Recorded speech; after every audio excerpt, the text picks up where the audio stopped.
this is that point where we begin the discussion on the program in earnest. I've got one of my guests with me. Hopefully, we'll be joined by two more in the course of our discussion on the program. Fred Uigwe is a politician and a political analyst. Thank you for coming on the program. Thank you. I'm very sure. Sorry, I had to bump in on you quickly because I think we should begin this conversation as quickly as possible. Okay. Good morning, viewers, nonetheless. Great. Incidentally, I'm very sure you've been following the election. I mean, the campaign and all of the issues around the election, just like the rest of us are doing at this time. What exactly are you hearing? What are you feeling? What's your perspective about all of the developments we've seen so far? From what we are hearing, the narrative out there, the ruling government seems to be a little bit on the desperate side because they are taking measures to limit the freedom of expression, which the democracy which we practice is supposed to guarantee. Okay. Now, we as members of the electorate, we are supposed to go there free to exercise our votes and believing that our votes will count.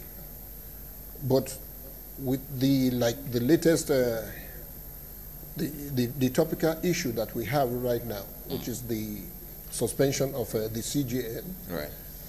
we see a truncation of that. And that is not what we expected, because the very fundamental of democracy is that it should be free and fair. We should have elections that are free and fair. But then again, it's not too early to draw conclusion. We've not even had the elections to start with. So is it not too early to say whether or not they are going to be free or and fair? Yes, you can say where it is a little bit early to draw that. But we are seeing moves by the ruling government to limit that freedom, and especially as expressed by the suspension of last week. Okay.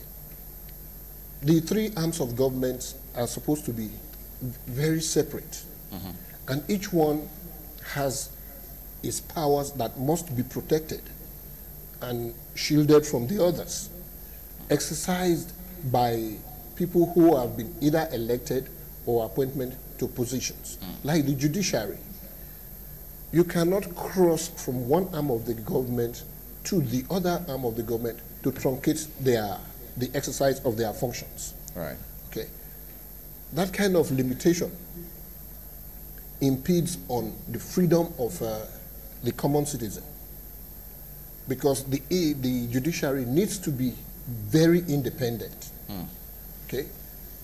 The first arm of government, which is the legislature, makes the laws. You mean the second arm of government? No, the first arm. It's actually the first arm. Okay. The legislature makes the laws. Okay. While the second arm of government executes the laws made by the first arm. And the interpreter and the mediator between both of them is the judiciary. Right. Okay. So if you now remove the mediator and you now plant your mediator in the place, then you have stacked the cards in your own favor. And that is the crux of the matter. Trying to stack the cards in your favor, because you have to respect the independence of the other two arms of government. Sure. That is why the presidential system of government is referred to as one of co-equal arms of government. But it's not just enough to say that they are equal. Yes. But that because they cooperate together, that they are co-equal. So no one is higher than the other. No one is higher than the other. So in order to bring about controls of their excesses or potential excesses, then there are the checks and balances that are in place. That is why even if the president today were to kill 1,000 people and lay them bare in front of his presidential villa, you cannot go there and arrest him and just remove him from office. his removal has to go through the impeachment process. So also, there's a recent case, so also is the case of the legislative arm of government. The officers of the legislative arm, they have been elected by us to represent us.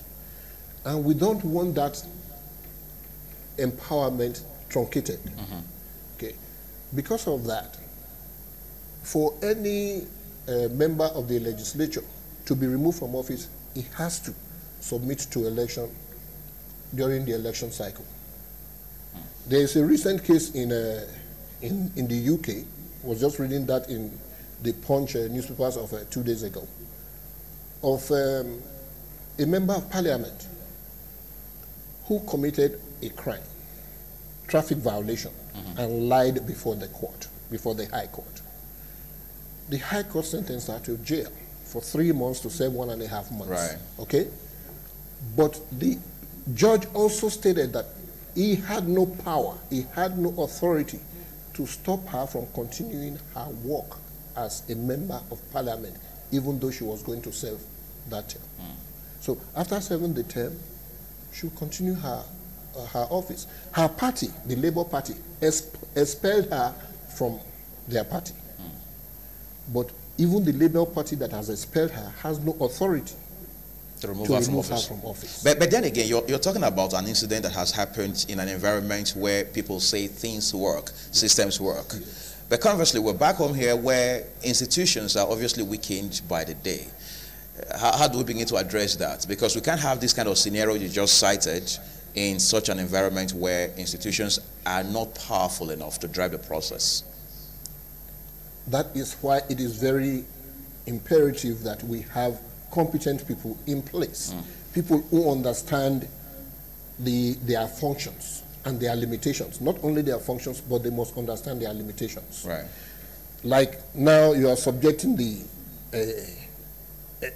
CJN to respond to the summons of the NJC. Right. NJC. Both the suspended CJN and the acting CJN. And then, like the minister said, Minister of Information, Lai Mohammed, said that the president acted on an order, of course, from the CCB. Right. Okay? That's from the CCT. No, CCB. CCB, okay. Yes, from the CCB to suspend the CJN.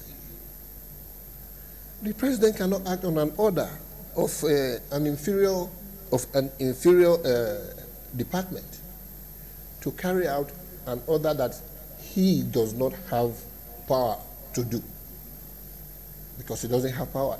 So he has acted ultra vires. That's beyond his powers. I'm going to take you up on something you alluded to a while ago, just when you were trying to establish this narrative about developments in the country in recent times. Right, you talked about the power that be, I mean, the power, the government in power trying to be desperate. Right.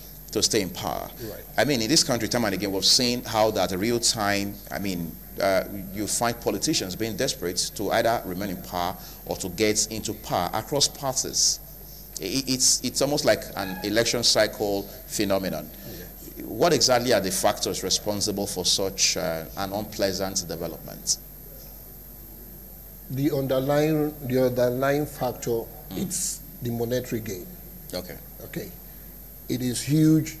They have unconscionably, okay, they have unconscionably allocated remuneration to themselves, far in excess of their service and far in excess of what operates everywhere in the world, everywhere else in the world. Okay, whereas the officers, that's political officers of most nations, only earn something in the neighborhood of 20% in ratio to 1% of, I mean not 20, a ratio 20 to 1 of their remuneration to that of minimum wage in most nations. Here in Nigeria, what we have is 1,500 to 1. So they have been able to do that because of their privileged position, and they ought not to be able to do that.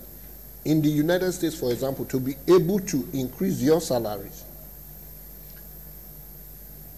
if it is in excess of what is operational everywhere, you can take it back to the electorate as a proposition, and it will be voted upon by the electorate.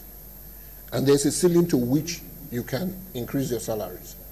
And then you are not allowed to earn that salary until you win a re-election.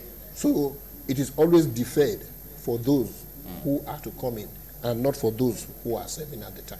So these are checks and balances that are put in place. These are limitations that have to be put in place. Buhari, by his action to suspend the CGN, has made the best case for the demand for restructuring and review of our constitution.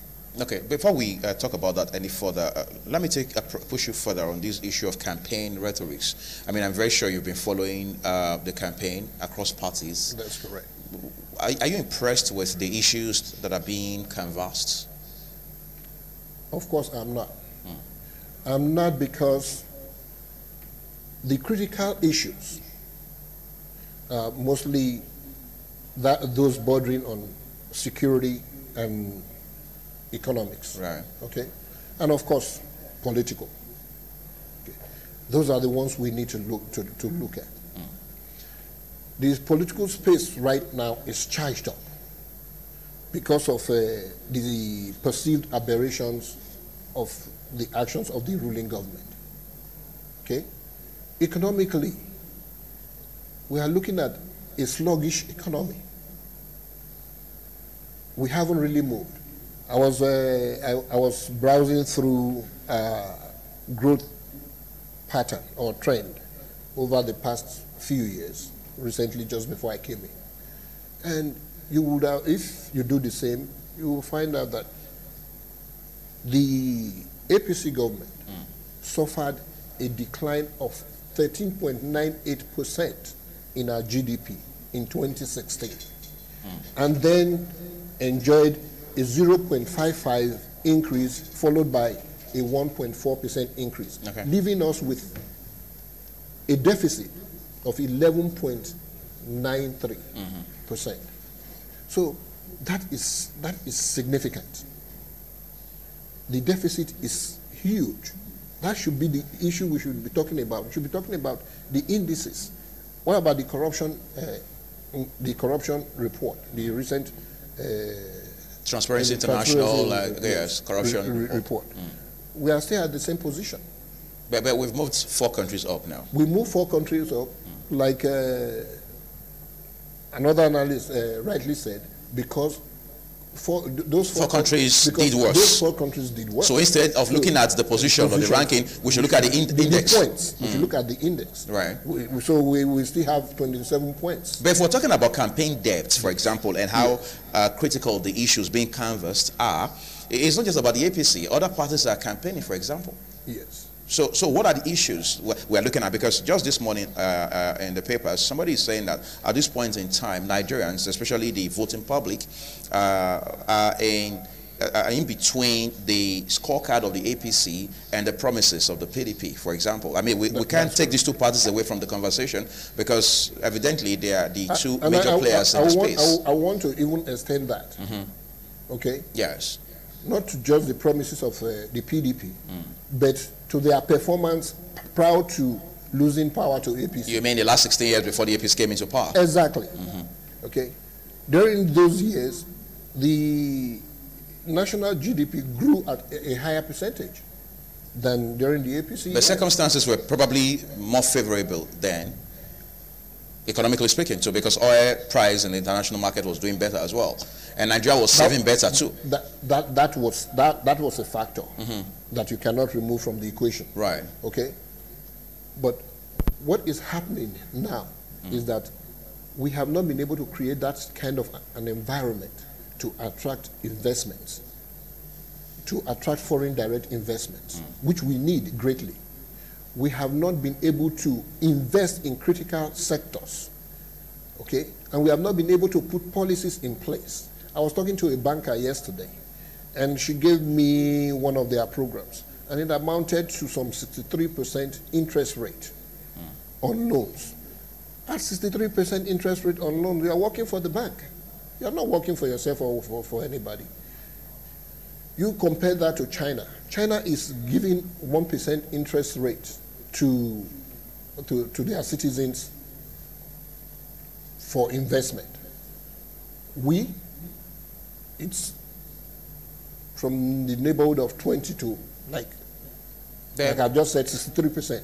Okay? But then the NPR is at 14% officially. So if you have any disparity or discrepancy, that's probably the doings of the commercial banks themselves. That is, yes. But they are supposed to have regulators. Even the 14% is high by any standard. Because we have to compete with other nations of the world. We are now a consumer nation because we cannot invest in long-term ventures.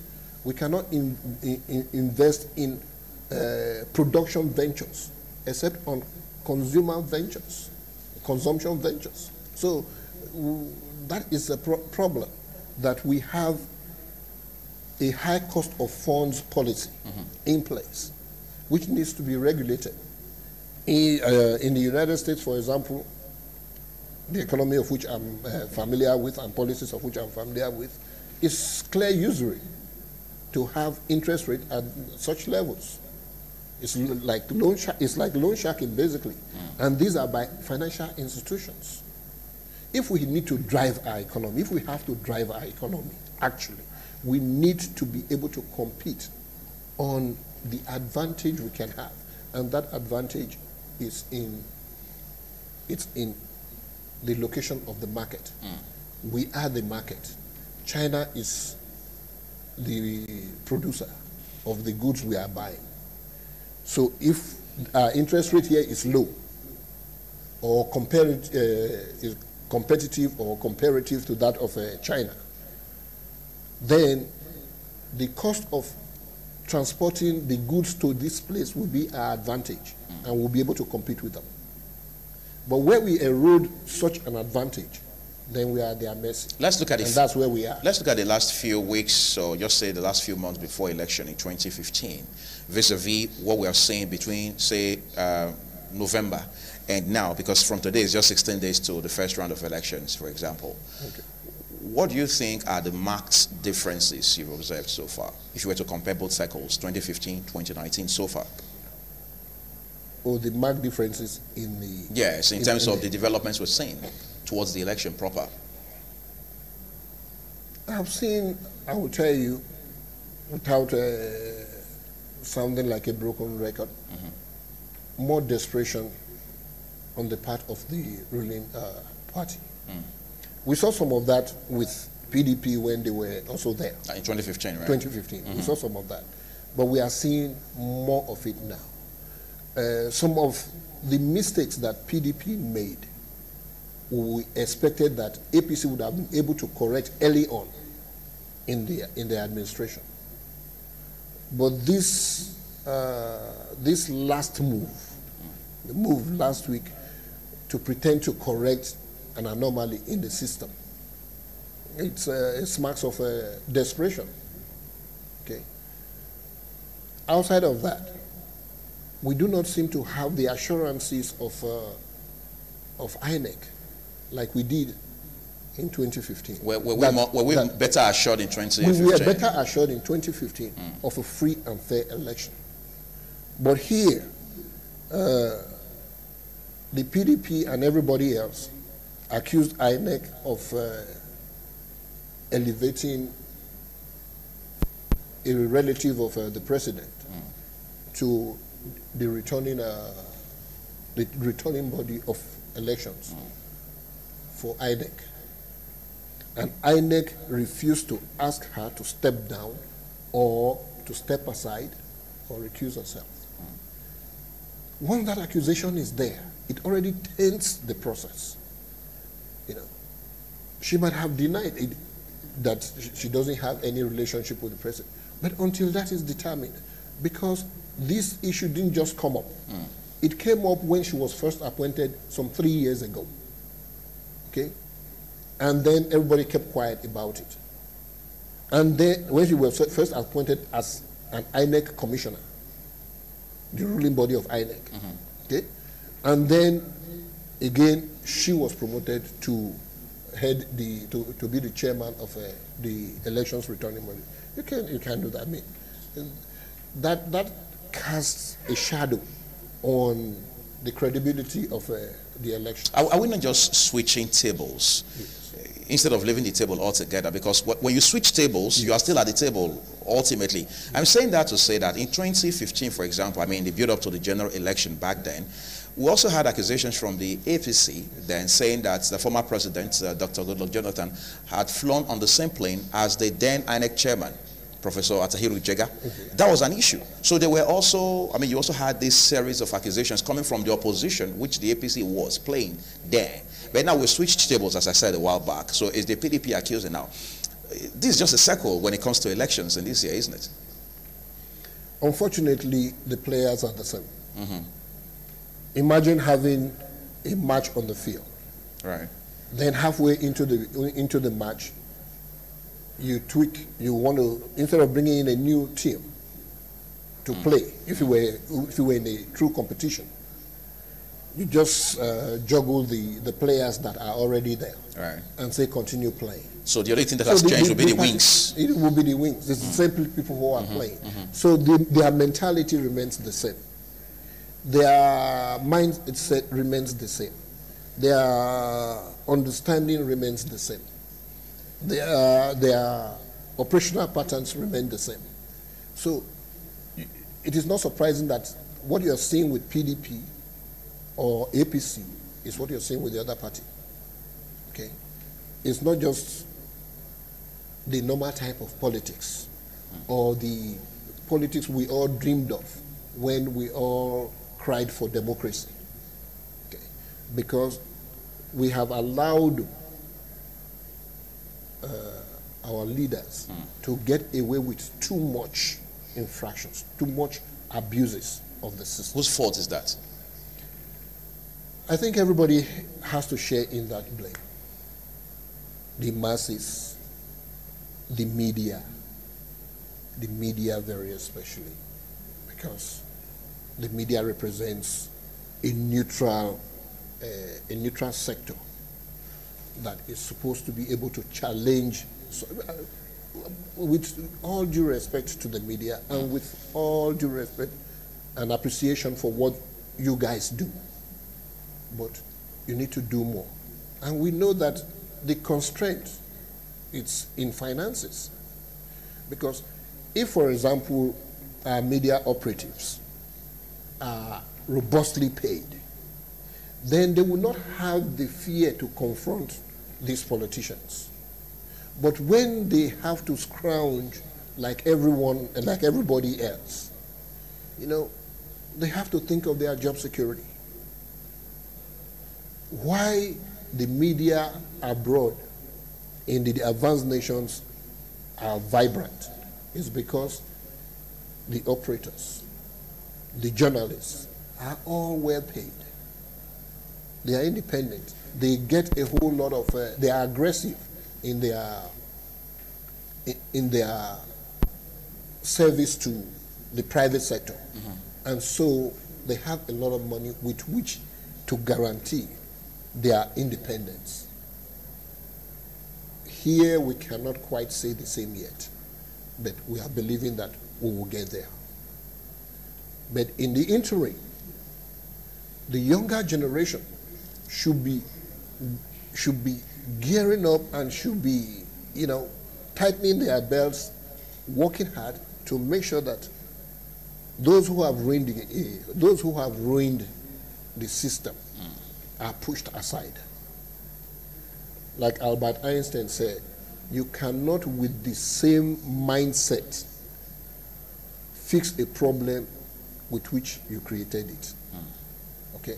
So there has to be a paradigm shift. There has to be a paradigm shift. Yes. So the younger one, that is my regret, and I believe the regret of many young Nigerians, that the younger politicians were not able to come together to be able to provide a viable alternative to these two. And we are now forced, very sadly, to go back to lick our vomits. We didn't think that we'll be going back to considering PDP as an alternative to APC anytime soon. We thought PDP was dead forever, but here we are. We are finding that perhaps PDP is even better than the APC. So what you're saying is a lot of persons think this is a matter of bare necessity. I mean, having to see PDP as an alternative to the APC government, for example. Exactly. We're going to see how we can bring that strand into the conversation in the course of our discussion right now. But let's look at the younger generation you just made an allusion to. Okay. I mean, the young people in many ways are not able to do a lot because, one, there's so much of financial issue involved in the process. You have to have a lot of money, deep pockets, as they say, to be able to contest election in this country or even be involved in the process in very substantial and significant ways. And then you have those who are not even so informed about the electoral process and all of the hanky-panky involved in the process, particularly given the peculiarities that are associated with the kind of political space that we play in this country. Do you see all of that changing anytime soon? I believe that will change. Okay. I remember an encounter I had with, our most revered late former governor of the state, Brigadier Ogbemudia, Samuel Ogbemudia, back in the United States. And I asked him, when I considered the magnitude of his accomplishments, I asked him if he had any hope, seeing how far down we had descended from when he left office. And he said he was still hopeful. That encouraged me, okay? And it's the same thing I think about every time. All we need is just that spark. We should be happy that this time around, a number of young people came out to present themselves as alternatives. I'm thinking that by 2023, a whole lot more of the young people are going to come out to contest the elections. But this is the time to start preparing. This is the time to start grooming oneself or getting together for that change. But it's not going to happen with what we are about to have. Whether the PDP comes in or the APC retains power, I believe we are just going to have the same, we are going to have more of the same over the next 4 years. Let's talk about position, for example, and how effective or otherwise that has been, because you can have viable opposition, effective opposition in a system that's weak and doesn't allow for that level playing field for everyone to come on board and show what they can contribute to the system. Okay. That is why I said that the president's recent action made the best case for both restructuring and constitution review. Okay. Okay. Because we have seen now that there are apparent loopholes that need to be blocked. Okay. So if you want to keep, like for example, the arms of government truly separate and independent, like they should be, right, okay, you have to be able to streamline. You have to be able to streamline their protections so that no one arm of government would have the effrontery to even think of weakening the powers of the other arm of government or usurping its powers. Okay, you have to be able to do that. Then, okay, let's take another case, for example. In this nation, we know that to gain admission into schools, in most cases, you have to know somebody. To get a job, you have to know somebody. To get a contract, you have to know somebody. When you aggregate all of this, you have an inefficient system that tends towards establishing mediocrity. Because the best are not necessarily those placed in positions of required performance. To change that, you have to look at all those laws. You have to go back to the drawing board. You have to redesign the system. There's nothing wrong with the presidential system, as a matter of fact, for our kind of society, diverse as we are. The presidential system is best for us. Any political science student will tell you that. Any political science scholar will tell you that because of our diversity, the presidential system is best for us. Okay? But that presidential system only works when there are separations of the organs and they are truly independent, and when checks and balances are in place to preclude any one organ or their functionaries from being abusive of their powers. That's what we do not have. And that's where we need, that's what we need to revisit. Let's also talk about something else some persons have told me we probably do not have, which is sincerity of purpose, particularly on the part of the opposition.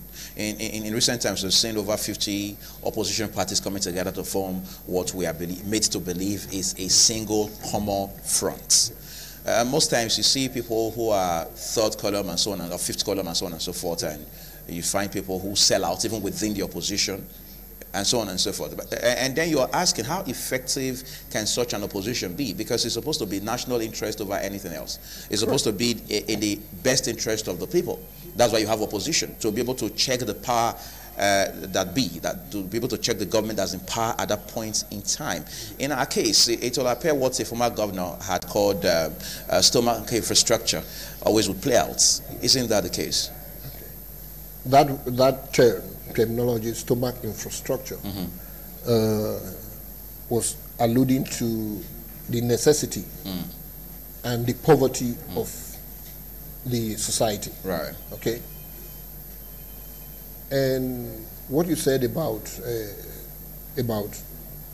the issues earlier on, yes, is that because there are so many impediments to participation and to having a free and fair playing ground.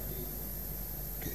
One would expect that the oppositions or the aspiring political parties would be identifying such issues and campaigning on such issues. Take restructuring, for example. The APC seems to have waved restructuring away with, with their left hand or with a wave of the hand. I don't think that's the case, because we know, for example, that a committee had been set up, and it was headed by Kaduna State Governor Malam Nasir El-Rufai, and of course there has been the report. But we're just going to talk about that a bit more. Okay. So we can take a quick break now, and then we'll come back. I'll be joined by a second guest on the program. Just stay with me. TMI, every opinion counts. Let's quickly meet my second guest on the program this morning, a lawyer and a former member at Edo State House of Assembly, Honorable Friday Ogiera. Thank you for coming. It's a pleasure to be back here. Thank you. Let's just quickly get you to lend your voice to the conversation we're having before you got on set. We've talked about a lot of issues. But I would like to know what your pulse and impression are about the developments we've seen so far regarding the build-up to the general election. Well, the first thing I want to say is this: the people need to wake up. People need to be vigilant, because if they believe or have any scintilla of expectation or hope that the institutional framework on the ground will guarantee their votes, as it were, and their choices, they will be missing the point. Because I will tell you straight away that between 1999 and now, nothing has changed fundamentally as related to our electoral process. at a time in the course of this evolutionary trend, some individuals at very high level, perhaps you want to mention the late Yar'Adua, who was our former president, made some effort, very honest effort, towards cleansing the very unhygienic electoral system that we have in Nigeria. And that led to a series of reforms, as it were. On paper, commissions were set up, constituted. You want to remember the Waste Commission. You want to remember the Money Commission, as it were. And all of this were with a view that when they are now, ultimately infused into the electoral system by way of statutory provision, then perhaps we can say we have laid the proper foundation towards getting a better and more enduring electoral system. But I would say this without any equivocation, without any apology, that all of that effort was frustrated, as it were, seemingly, by the present crop of leaders in Nigeria, particularly Mr. President, because you will recall that the National Assembly made some significant steps towards infusing some of these reforms into the Electoral Act by way of proposals that were made in the form of a bill that was sent for the president assent that has become really, really controversial even now. For 4 occasions, as it were, that these proposals were sent to Mr. President. For that 4 occasions, Mr. President declared assent. Those reforms, as it were not made for the fun of it. It was made to ensure that vote actually count. That is why, for me, I have come to that irreducible conclusion. I'm not optimistic about what this 2019 election will do. We are going to see more of the same kind of things happening, because, like, people will tell you, if you want to continue doing the same thing the same way, don't expect a different result. Let's talk about results, for example. This is our 20th year of practicing what we have come to know as uninterrupted democracy. I mean, since 1999 to this point, 20 straight years, 2 decades. Some persons have held this stance that it's too early for us to judge ourselves, that we are overflogging ourselves, we're too harsh on ourselves, we need more time to experiment, we need to build on institutions and so on and so forth, that we are doing relatively well. What part of that sentiment do you share, Barrister Girahi? You see, I don't know how we came to that very sorry situation. Is that what it is? Yes. We are underestimating our intelligence. We are undermining our own self-worth as a people. To begin to say that, even when we know there are obvious errors in the system, we want to give excuse that, because ours, like the word they normally use, a nascent democracy. There is nothing like nascent democracy. Democracy is democracy. A democracy has a definition. A democracy, as we have seen it practiced in other countries that has made it attractive, has no variant. People want to tell you this is Nigerian democracy. There's nothing like Nigerian democracy. Democracy is about the will of the people prevailing. But let me tell you, between 1999, I repeat again, and now, the system has perpetually, deliberately, consciously tried to undermine the factor of the people in the electoral system, in the democratic process of Nigeria.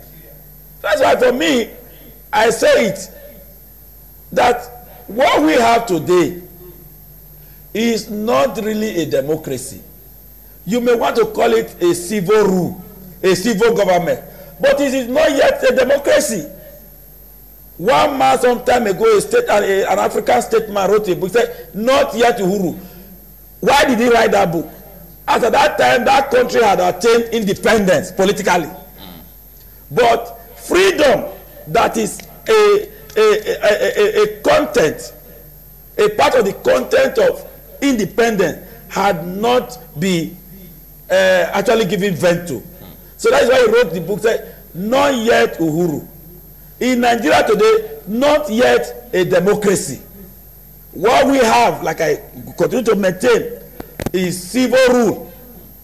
Because when you are talking about democracy, you are talking about so many components of it, which include, of course, the rule of law, which include, of course, the free will and franchise, universally acknowledged, being exercised without any form of undue influence. In Nigeria, you already know that every election day is a bazaar. You already know that taxpayers' money for those who are in the ruling party, who have free access to the national coffers, is being expended to purchase votes. That can never be a democracy. It's even worse than people who take guns to overthrow a government. It's worse than that. When you now use the taxpayers' money, money that would have been expended in procuring infrastructural development, the money that would have been expended in giving the people access to quality education that they may not need to pay for, access to quality health care that they may not need to pay for. You use that money on election day to dehumanize them. It is dehumanization. It is almost akin to slavery. If you know what people had to go through, I will take America for example. In the days of our respected Martin Luther King Jr., if you know the struggle they had to go through to ensure that the blacks at that time will have the right to vote, you will agree with me that to offer a man or a woman money to sell his vote is like enslaving that person. Okay, I'm going to push you further on a few issues, but let me come to Igwe now. There's palpable fear of violence as far as this election is concerned.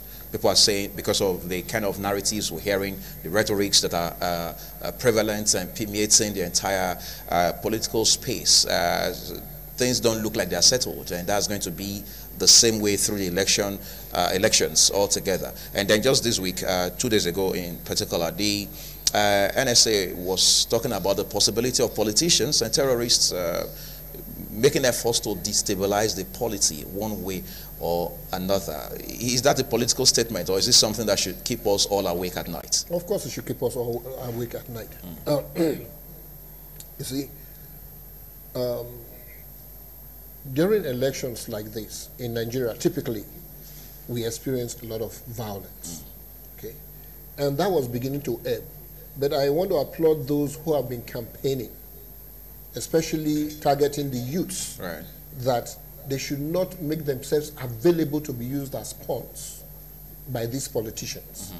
Okay, and that has to do with the awareness. That has to do with awareness. See, and an appreciation for, like the barrister said, an appreciation for your franchise, your own rights, and your own freedoms. Because we do this, we have embraced democracy to be able to entrench a system that we guarantee our rights and protect our freedoms. That is what is at stake. And that what we fear is that by the actions of the different parties, the two major parties, especially the ruling party that seems overly desperate, that the elections may portend some violence. Because by the time you stack all the cards in your favor, and you are continuing to do that forcefully, you are continuing to do it surreptitiously, you are continuing to do it by hook or by crook, then the opposition has every reason to be afraid that they are probably not going to enjoy a free and fair election. And then the electorates begin to be apathetic to the exercise and may want to stay at home and may not want to participate and be a statistic on that day. So that is what we have. It is necessary to assure the public, rather than the fear-mongering that you have alluded to, to assure the public that the elections are going to be free and fair and that the government is ready to provide security to guarantee the exercise of our votes. That is what we expect to hear now. And like he has said, indeed, we do not yet have a democracy. Okay? We will have a democracy when indeed the rights and the freedoms of the common man are protected, especially the right to freely and fairly express themselves through the ballot. Well, we'll talk about the ballot in this country. There are several things that are all wired around it, including money, lots of money. Yes. Nobody seems to have a handle on how much candidates spend on what, from where the monies come, and so on and so forth. And that's a culture that some persons have expressed so much of discomfort with. Is there any chance we can change that around for the better? So we begin to streamline these issues. We know where monies are coming from, who is getting them, what they are spent on. Then we know whether or not there should be a ceiling, for example. Like I stated before he came, and he reiterated after I came. After he came. Yes. That the issues ought to form the bane of campaign. Okay. Okay, but that's not the case, and that what we have now, more than likely, is what is going to play out over the next 4 years. There's going to be no change, whether the APC retains power or the PDP comes in. The players are the same. Okay. So to think that these same people will bring about the corrective measures when they know, especially when they are serving, and those who actually block reforms the more are those who are in power at the time, because they know the reforms as they are skewed in their interest. And those who cry for reforms are those who are outside power, who want a fair playing ground. Right now, we are stuck in a position where the playing ground is not fair. And the ruling party, doesn't matter whether now it's the APC or as it were the PDP, the ruling party is never interested in reforms. So that's why the younger generation really needs to wake up, okay? Inform themselves, seek information as to what needs to be done, and then in their own organizations, make sure that in their organizations they have something different from what exists. You know, the last presidential election required 50 million naira to register as a presidential candidate for APC. On party level? On party level. 40 million naira for the nomination form and 10 million naira for expression of interest. Am I correct? Very well. 50 million. So, and then the smaller parties are coming up and making not quite similar demands, but some kind of placing some unreasonable requirements for their candidates to access ballot, that is called ballot access. So they are doing exactly the same thing on a different level. On a different level that the other parties. You need to be able to. You need to be able to do away with some of those impediments and allow the good minds, the best minds, come into your party so that you can forge forward. If you have a populist, program, of course, the people are going to follow. They are going to come with you. If you can project your program. I'm going to let you catch your breath quickly. We'll be tying it up in no distant time. But let me come to Barrister Gira here again. While you were trying to establish your narrative a while ago, you left an impression that there's some palpable voter apathy. Do you wake up any morning, I mean, regarding the 2019 election, and feel people are likely not going to be so interested in going out to cast their votes? In fact, if you ask any serious-minded politician, they will tell you that people will not willingly come out to vote on election day. Why is that? Because the people have not been made to appreciate the significance of voting. That it has a lot to do with their destiny, it has a lot to do with their future. And their welfare. No political party in Nigeria today. I'm a politician, I'm even a candidate in an election. This election that is coming up. No political party in Nigeria today is living to the true meaning and creed of what political parties stand for. In fact, political parties in Nigeria today is a disservice to the aspiration to have a democratic society in Nigeria. Should we all go independent? Because what I'm saying is this: it's not about going independent. It's about the fact that we lost it somewhere. We lost it somewhere.